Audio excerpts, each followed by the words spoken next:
बॉलीवुड के ही मैन कहे जाने वाले अभिनेता धर्मेंद्र और ड्रीम गर्ल हेमा मालिनी बॉलीवुड के सबसे पसंदीदा जोड़ियों में से एक हैं। दोनों ही अक्सर सुर्खियों में आ जाते हैं, लेकिन फिल्मी कैरियर के अलावा धर्मेंद्र की निजी जिंदगी भी किसी फिल्मी कहानी से कम नहीं रही है। ये तो सब जानती ही हैं कि उनकी 2 शादियां हुई हैं। धर्मेंद्र की पहली पत्नी का नाम प्रकाश कौर है। धर्मेंद्र ने प्रकाश कौर और 4 बच्चों को छोड़कर हेमा मालिनी से दूसरी शादी की थी, जिसके बाद धर्मेंद्र को लेकर कई तरह की अटकलें की जाने लगी थीं।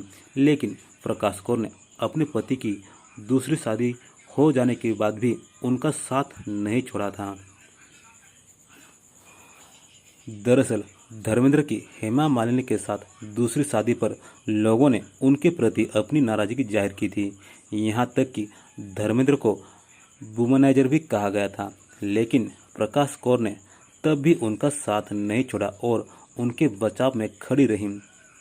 एक इंटरव्यू के दौरान प्रकाश ने कहा था कि सिर्फ मेरे पति ही नहीं, बल्कि कोई भी पुरुष मेरी जगह हेमा को चुनना चाहेगा।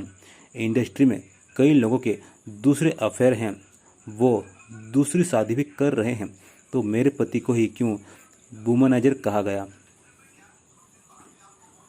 धर्मेंद्र ने पहली शादी 1954 में प्रकाश कौर से की थी। धर्मेंद्र और प्रकाश कौर के 4 बच्चे हैं, बॉबी देओल, सोनी देओल, अजयता और विजेता। अजयता और विजेता भी लाइमलाइट से दूर रहती हैं। दोनों ने विदेश में घर बसा लिया है। प्रकाश कौर लाइमलाइट से दूर रहना पसंद करती हैं और अपने बेटों बॉबी और सनी के साथ रहती हैं। बता दें, धर्मेंद्र और हेमा की मुलाकात साल 1970 में फिल्म तुम हसीन में जवान के दौरान हुई थी। हेमा इतनी खूबसूरत थी कि धर्मेंद्र शादीशुदा होने के बावजूद उनके दीवाने हो गए।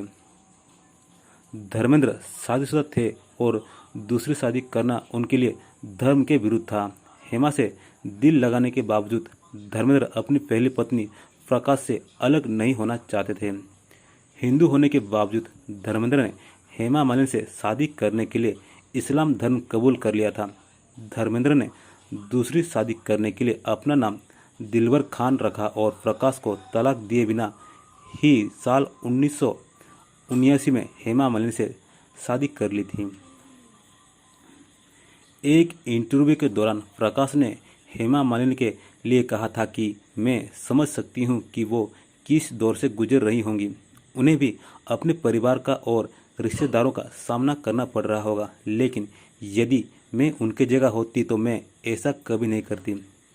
एक औरत के तौर पर मैं उनकी भावनाएं समझ सकती हूँ, लेकिन एक माँ और पत्नी के तौर पर मैं उन्हें ऐसा करने की इजाज़त नहीं देती हूँ।